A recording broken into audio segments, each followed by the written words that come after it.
Et bonjour à tous, j'espère que vous allez bien, c'est Nat. Je suis ravi de vous retrouver encore une fois sur cette chaîne qui parle de vidéos, de making-of, de lumière, de matériel. Et aujourd'hui, on va voir ensemble comment éclairer des scènes de bureau, d'open space, pour les rendre les plus cinématiques possibles, en tout cas les plus belles, les plus douces. Le but d'une pub, c'est de faire passer un message, et on peut le faire passer en partie grâce à la lumière. On voit ça ensemble tout de suite.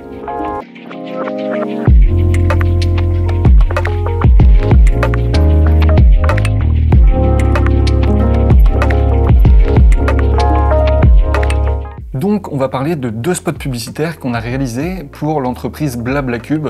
Donc on a déjà fait 2 épisodes de making of sur un film corpo qu'on a fait pour eux, c'est dispo sur la chaîne si ça vous intéresse. Là, on avait 2 spots publicitaires donc pour 2 gammes de cabines acoustiques à promouvoir, une très haut de gamme, une entrée de gamme. Le but c'était de faire le distinguo entre ces 2 gammes et de créer 2 ambiances différentes pour bien les distinguer justement. Donc on va voir comment on les a éclairés, comment on a filmé ces scènes-là et pourquoi. Donc première scène, on est là pour promouvoir leur gamme de cabines premium, gamme où le bois est très représenté, c'est des matériaux nobles, doux, chaleureux, donc on a décidé de créer une ambiance chaleureuse, douce justement, pour coller et pour mettre en avant ce côté boisé et ce côté noble des cabines. Donc l'idée du coup qu'on s'est dit, on va partir sur une ambiance de lever de soleil dans les bureaux, sunset ou sunrise, on ne sait pas vraiment, mais en tout cas une lumière très orangée, très douce qui vient appuyer ce discours-là. Pour ça, on a décidé de mettre une FC300B, donc c'est un projecteur LED 300 watts, avec juste un bol réflecteur. Dehors, de base, on s'était dit il y avait une terrasse, on va le faire taper derrière la baie vitrée pour faire une entrée jour très orangée. Mais malheureusement, on s'est rendu compte qu'il y avait des reflets énormes sur la cabine à droite de la composition. Donc malheureusement, on s'est dit qu'il fallait rentrer le projecteur et taper cette baie vitrée pour éviter le maximum de reflets. Le résultat est quand même sympa. On a cette lumière orangée un peu dure qui vient frapper toute la scène. Malheureusement, comme je vous l'ai dit, c'est un peu dur à mon goût. Si on avait pu avoir un peu plus de recul, 5-10 mètres de plus, c'est ce qu'on avait sur la terrasse, ben, la lumière aurait été un peu plus douce et on aurait gagné en douceur justement du matin ou du soir, vraiment un soleil rasant. Là, la lumière est sympa, mais le rendu est un petit peu trop sharp, un peu trop contrasté à mon goût, et ça c'est du fait que ben, la lumière était trop proche du sujet. On peut s'améliorer encore, hein, personne n'est parfait. Ensuite, on a donc notre lumière principale qui sert de backlight, qui va amener de la texture et du contraste dans la scène.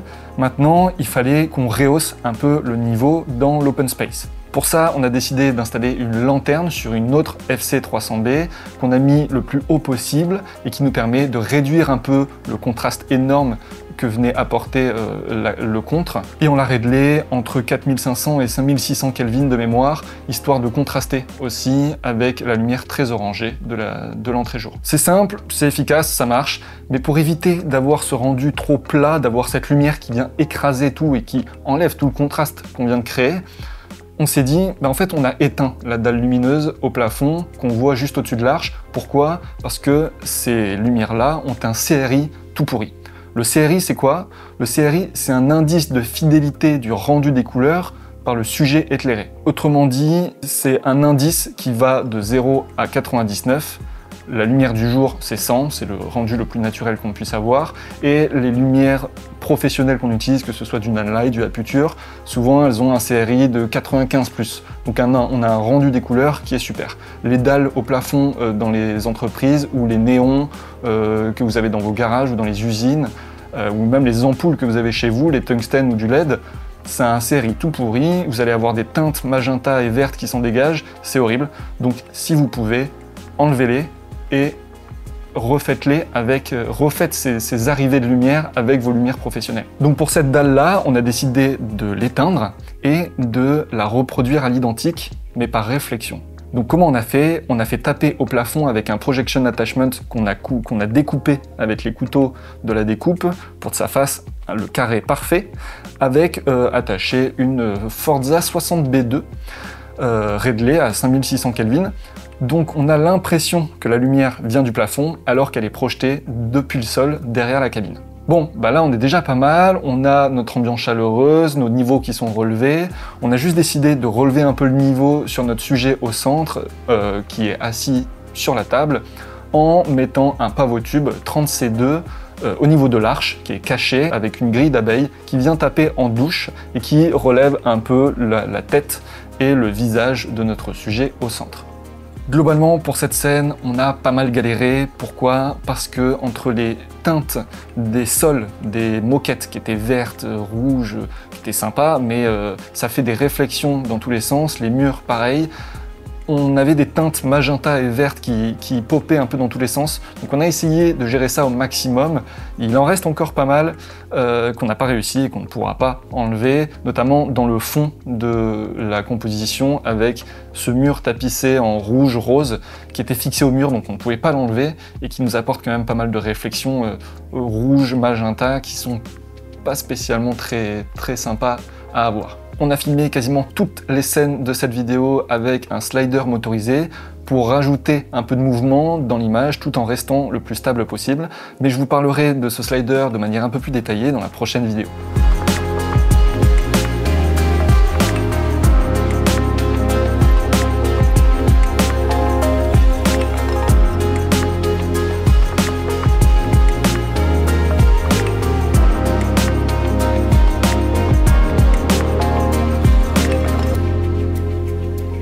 On part maintenant sur la deuxième scène.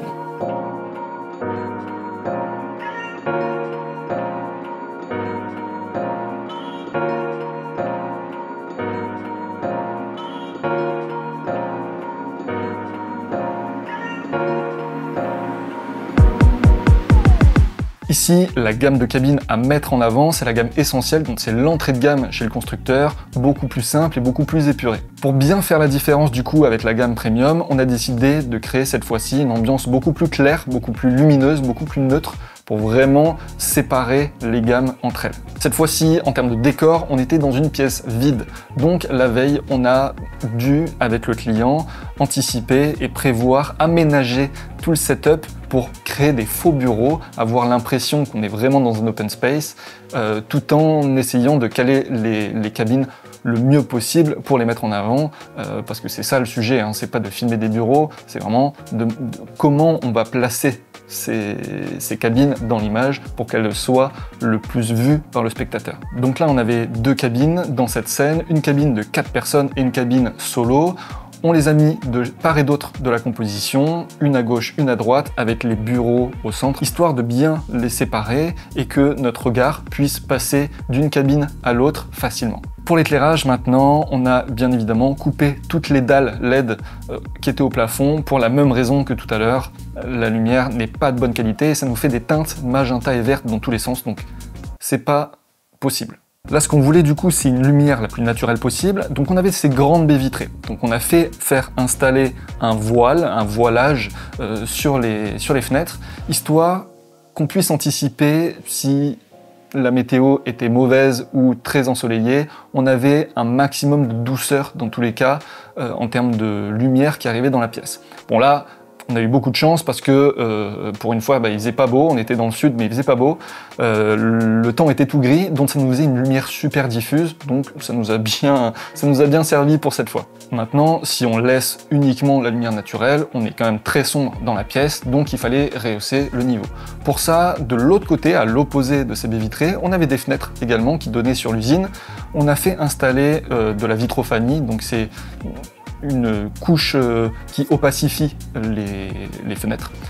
Comme ça, on pouvait faire taper une lumière directement sur les fenêtres et ça allait diffuser. Ça faisait un énorme panneau de diffusion. On en a profité, on a fait taper une FC300B avec un bol, toujours à 5600 Kelvin pour coller avec la lumière du jour et pouvoir rehausser l'entièreté de l'image. Il nous manquait encore un peu de niveau, donc on a utilisé encore une fois une lanterne avec une FC300B le plus haut possible et pas tout à fait face à la cabine Quattro, la cabine à 4 personnes, parce que le problème c'était les reflets. Et autant vous dire que dans ce tournage, les reflets nous ont rendu fous, c'était un enfer de placer, que ce soit la caméra, les lumières, les projecteurs, le matériel, les câbles, sans avoir de reflets visibles sur les vitres, c'était catastrophique. Donc on a pris pas mal de temps, mais on a réussi à trouver un setup avec la lanterne qui nous permet de rehausser encore un peu et d'avoir ce côté un peu plus plat, uniforme et très clair dans la pièce. Bon bah là du coup on était pas mal, hein. Niveau luminosité dans la pièce, on était bien clair, on était bien neutre comme on voulait, mais on était un peu froid et plat. Donc dans un premier temps on a rajouté un gobo qui tape dans l'angle au fond de la pièce avec un gobo de feuilles, comme si c'était une lumière qui traversait les arbres et qui venait taper. On l'a fait taper avec une lumière assez chaude, à 3200 Kelvin, donc dans la vérité, ça marche pas du tout, ça n'a aucun sens véritable, on n'aurait jamais pu avoir naturellement ce rendu-là à travers un voilage comme on l'a fait, mais sur le rendu, ça n'attire pas forcément beaucoup le regard, parce qu'on l'a fait assez doux, on l'a pas marqué à fond, et ça permet quand même de réchauffer la pièce sans que ça attire trop l'œil. On a placé également des petites lumières de jeu, des petites lumières de bureau un peu sympas en boule qu'on a trouvé dans les bureaux d'à côté, qui permettaient notamment justement de justifier un peu cette lumière plus orangée qu'on avait au fond, et celle qui est posée à terre permettait également de réchauffer le côté gauche de la cabine et de mettre en avant toute la face qui est quand même en bois, donc c'était sympa de la mettre en avant. Pour la cabine solo, pareil. Le but, c'était qu'on mette en avant quand même ce côté en bois des façades qui est sympa sur ces cabines, même si c'est l'entrée de gamme, toutes les cabines sont en bois, donc c'était quelque chose à mettre en avant. Donc on en a profité d'avoir des séparateurs de bureau sur roulette pour cacher un pavotube 30C2 derrière qu'on a réglé à 3200 ou 2700 Kelvin, en tout cas pour matcher avec les lumières de jeu, et histoire de rehausser le niveau et de mettre en valeur ce bois, ce côté chaleureux, ce côté un peu jaune-orangé. Et voilà, je pense qu'on a déjà fait pas mal le tour sur ces deux setups d'éclairage de bureau. J'espère que ça vous a plu, que ça vous a aidé ou que ça vous a donné des idées. En tout cas, moi j'adore faire ce genre de vidéos sur les détails d'éclairage et sur les retours d'expérience qu'on a en tournage. Si vous avez aimé cette vidéo, likez, commentez, partagez et abonnez-vous, c'est gratuit, ça nous aide énormément, ça nous soutient et ça nous motive pour vous faire plein d'autres vidéos. En attendant, je vous dis à très vite pour la prochaine vidéo. Bye bye.